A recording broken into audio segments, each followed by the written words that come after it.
Você acha que a amizade tem que ter alguma utilidade na sua vida? Sim? Não? Pergunta cabeluda essa, né? Vou trazer outra pergunta cabeluda ainda a partir da leitura que eu fiz. Você já teve ou tem inveja de alguma amiga ou amigo seu? Essa pergunta também é super complicada. Mas a verdade é que essas ideias que eu trouxe agora, elas estão num livro muito importante sobre amizade, que na minha opinião ele é um ótimo recurso para ajudar a gente a fazer e cultivar novas amizades. E se você tem curiosidade sobre como desenvolver a sua arte de fazer amizade e quer entender um pouco mais o papel da utilidade nas amizades e da inveja dentro do contexto da amizade, senta aí na cadeira, minha amiga, meu amigo, que você veio para o lugar certo. Sou Jorge Verlindo e este é Ler o Mundo, crescer e viver melhor pela leitura.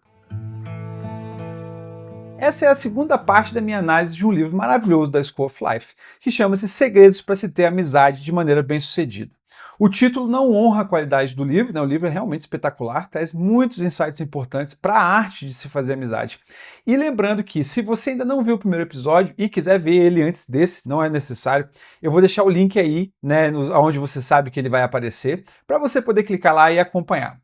Antes da gente andar um pouco para frente hoje, eu queria te pedir, se você já conhece o canal e gosta dos assuntos que eu trago, não deixe de se inscrever, deixar o seu like e compartilhar com as pessoas que você acha que vão se interessar também. É de graça e ajuda muito o amigo aqui. Se você já assistiu o episódio anterior, você sabe que esse livro traz ideias provocadoras. Se você ainda não assistiu, você vai ter a impressão enquanto eu começo a desenvolver essas ideias por aqui, mas eu te peço um pouco de paciência, né, e foco para você ver o quanto essas ideias podem realmente revolucionar a sua forma de fazer amigos. No episódio anterior, eu desempacotei duas ideias interessantes desse livro, as primeiras que eu quis trazer, que são: qual é o papel da solidão e da vivência solitária das pessoas que têm, né, que vivem a solidão nas amizades. Muito interessante essa ideia. E depois, o quanto que a gente perde ao tentar parecer normal para as pessoas que a gente gosta e com quem a gente quer fazer amizades. Isso acaba se tornando um processo pernicioso que pode até eventualmente obrigar a pessoa também a parecer normal e tornar esse vínculo muito mais difícil de se realizar. Nesse episódio de hoje, eu vou trazer duas outras ideias muito interessantes.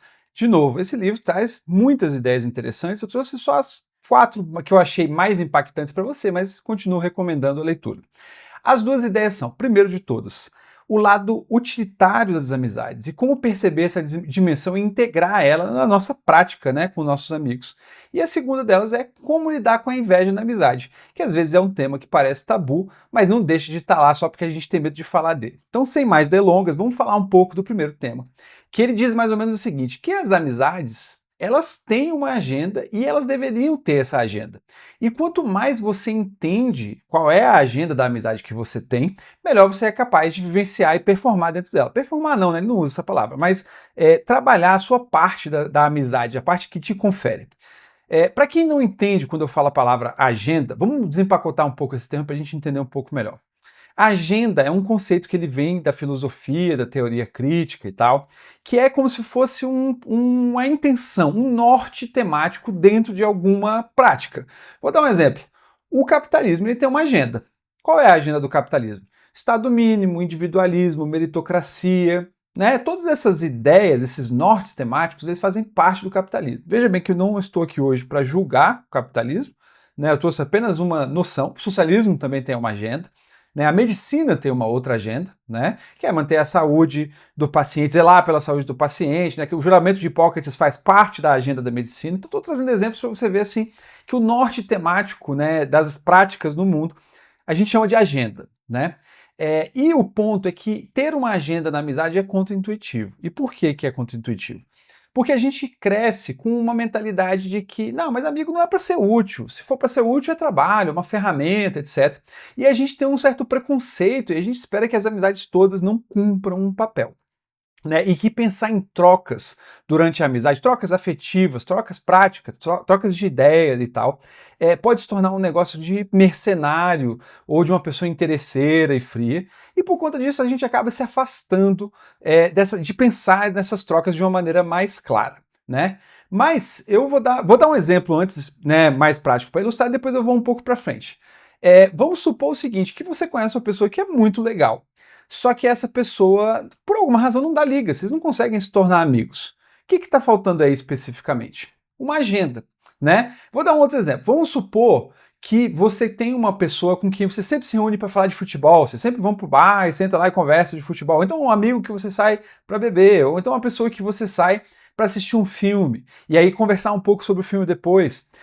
Todas essas coisas têm microagendas, né, imanentes a essa atividade que vocês desempenham junto. Eu, pessoalmente, sempre pensei de uma maneira mais pragmática, né? Não me julgue por isso, né? Ou me julgue, mas eu sempre pensei que as amizades consistiam em trocas. Eu via claramente, né? Nunca tive dúvidas disso, né? Já tive dúvidas de muitas outras coisas, mas nunca tive dúvidas de que as amizades se construíam sobre trocas e que eu tinha um papel nessa troca. E eu acho que isso me ajudou ao longo do tempo a construir vínculos férteis, entender o meu papel, entender que as coisas não são a qualquer custo. Você não pode gerar danos, complicar a vida da pessoa e esperar continuar sendo amigo dela, e ao mesmo tempo a recíproca. E eu acho que isso aí vai muito de encontro com a ideia que o Alain de Botton traz aqui. Dando exemplos pessoais ainda. Eu tenho amigos com quem eu falo do absurdo da existência, né? Sou uma pessoa que gosta de filosofia, gosto de Albert Camus, e tenho certos amigos que gostam de filosofia e de existencialismo. E a gente vai falar de absurdos da existência. Mas eu tenho outros amigos com quem eu compartilho os meus planos. Tenho outros amigos com quem eu compartilho as minhas aprendizagens. Nem sempre esses amigos se aglutinam num amigo. Eu tenho um amigo com quem eu converso, não, tenho 3 amigos com quem eu converso de tudo. Só que esses amigos específicos, eles são muito especiais, tem uma característica, né? Eu tenho outros amigos com quem eu posso falar das minhas dores, mas não posso falar dos meus planos. Então, o que eu quero dizer com isso, né? E, de novo, né, não estou julgando um ou outro amigo por conta disso. Estou dizendo só que é natural, pela formação, pelas afinidades, né, pelo convívio, pela dinâmica que você constrói junto, dessa agenda tá lá dentro, né? E essa agenda ela faz parte também de um território comum. O que eu quero dizer com território comum? É um território onde ambos vivenciam e ambos desfrutam. Então ele é um território comum e ele é um território mútuo. E é isso que torna a amizade tão poderosa pra gente, né? É esse campo onde os dois entram para vivenciar aquele momento de amizade e os dois saem melhores do que entraram na maior parte das vezes. E para fechar esse assunto, vou dar os meus 2 centavos aí nesse papo de agendas dentro de amizades. Eu acho que não existe amizade sem agenda. O que existem são agendas construtivas ou majoritariamente construtivas e agendas destrutivas ou majoritariamente destrutivas. Vou te dar um exemplo. Suponha que você se encontra com uma pessoa só para reclamar da vida. Às vezes reclamar da vida é bom, mas suponha que é só para reclamar da vida, é o único contato que você tem com essa pessoa é para reclamar da vida. Às vezes isso se torna uma coisa tóxica para um, para o outro ou para ambos. Ou então ainda, vou mais profundo, mais crítico. Vamos supor que você tem amizades onde você só fala mal do gênero oposto ou do outro gênero, né? Eu entendo pouco disso. Ou você só fala mal de um grupo específico, você se reúne para odiar um grupo específico. É uma agenda ruim, porque é uma agenda destrutiva, né? Você está, inclusive, dando força para partes negativas, destrutivas da sua psique, da sua identidade. É esse o tipo de agenda que você quer na sua vida? Essa é uma pergunta que o livro faz suscitar. E eu vou dar um último detalhe aqui interessante, que é o seguinte, se você tiver nesse bonde da autodestruição, é importante você perceber se é você que está puxando ele, e para isso eu recomendo o meu episódio sobre tretas, vai estar aqui para você ver, ou se você está sendo puxado, e para isso eu recomendo também o meu episódio sobre tretas, que vale a pena você ver. Porque em ambos os casos você vai entender melhor onde isso começa, quais são as dinâmicas, qual é o seu papel e o que você pode fazer para não participar de uma treta. Agora vamos falar do segundo aspecto interessante das ideias que eu trouxe hoje, que é a inveja ou pode ser natural numa amizade e ela não é necessariamente um problema. Essa ideia é polêmica. Eu mesmo admito que senti uma certa rejeição quando eu comecei a escutar a ideia. Mas eu tendo a acreditar nessa ideia. Depois que eu entendi tudo, eu tendo a acreditar no que ele trouxe. Vamos lá, vamos falar um pouco dessa ideia. A questão é a seguinte: ele não quer dizer que toda amizade vai gerar inveja. Só que, por uma questão natural das circunstâncias envolvidas, que a gente vai desempacotar cada uma delas agora, pode ser que aconteça uma inveja. E que você pode se manter saudável dentro desse processo e pode até se beneficiar da inveja. Vamos falar um pouco disso. O ponto é, cada pessoa está sujeita a sentir as sortes e os azares da vida. E associado a isso tem também a forma como a pessoa age e reage com relação ao que acontece com ela. O que isso quer dizer? Que você é amigo de alguém e vocês vão vivendo a vida e cada um de vocês vai vivenciar situações do jeito de vocês e a vida vai dar situações específicas. Se vocês estiverem em contato, o que pode acontecer é que um está desenvolvendo mais que o outro em algum lugar, ou está com mais saúde que o outro em algum lugar, ou está com um relacionamento melhor que o outro, com mais finanças resolvidas. E dependendo de como for a natureza de uma dessas pessoas, ou de ambas, a inveja pode aparecer ali. Só que aí a gente não percebe algumas coisas naturais desse processo. A primeira delas é a seguinte: as amizades elas são construídas em cima de afinidades. Afinidade de hábito, afinidade de perspectiva de vida, afinidade de atividade, afinidades de identidade. Então é natural, né, entre amigos, eles quererem, quanto mais afinidade até, quererem coisas similares com relação a relacionamentos, a, né, desenvolvimento pessoal, a prosperidade. E assim como é natural e é esperado que as pessoas não tenham desenvolvimentos igual, você e todos os seus amigos se desenvolvem por igual. E havendo essa distância de desenvolvimento, é natural também que você continua querendo e você pode acabar sentindo inveja, ou outra pessoa pode acabar sentindo inveja. E o que a gente não entende dentro desse processo é como lidar com essa inveja. E eu tenho algumas hipóteses aqui. Primeiro, a formação familiar não ajuda, e segundo, o senso comum não ajuda. Nenhum deles são bons conselheiros de como lidar com a inveja. O que eles costumam fazer é exilar o invejoso de uma maneira muito rápida, maldizer o invejoso, tratar o invejoso como uma pessoa né, decrépita, difícil de conviver, malfadada, etc. E aí ninguém quer ser o invejoso, só que a gente tem o germe da inveja dentro da gente. E a gente acaba reprimindo ele e ele acaba saindo de outras formas. E o que ele traz aqui nessa ideia é o seguinte, que a inveja ela pode ser um bom informante do que você quer da vida.